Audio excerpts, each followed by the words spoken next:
one thing that Suzuki is very proud about, it's a big community of riders, is the fact that we always ride with a heart. So today, we are gathered here at Barangay Sagang in La Castellana to help thousands of Negrense families who were affected by the recent eruption of Mount Canlaon. So this is part of Suzuki Raider Big Ride Visayas. So together with our Raider riders and the local municipality of the La Castellana, nandito po kami to extend a helping hand to the affected families through relief operations and at the same time by offering them free service campaign doon naman po sa mga naapektuhan ng motor nung sumabog ang bulkan.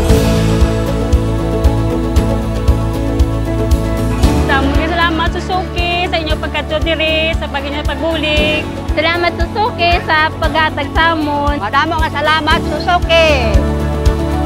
On behalf of the local government unit of La Castellana, this is Mayor Maymay saying thank you so much to Team Suzuki Philippines.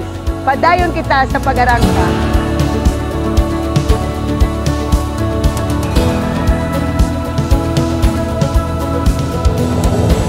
From day one, since sumama ko sa Suzuki Philippines, their advocacy is real, not just for motorcycle riding, for safe riding, but also for the Filipino people. So kudos Suzuki, and I am so proud that I am part of this charity ride. Hanggang sa muli po. Thank you so much.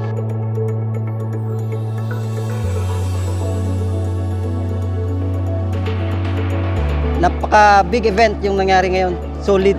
Salamat Suzuki Philippines. Number 1, Suzuki Philippines.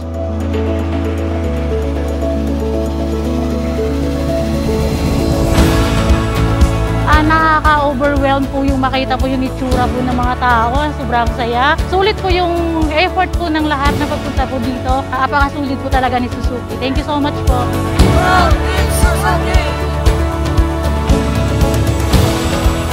So this is our way to pay forward for all the support that we are giving to Suzuki that brought us where we are now.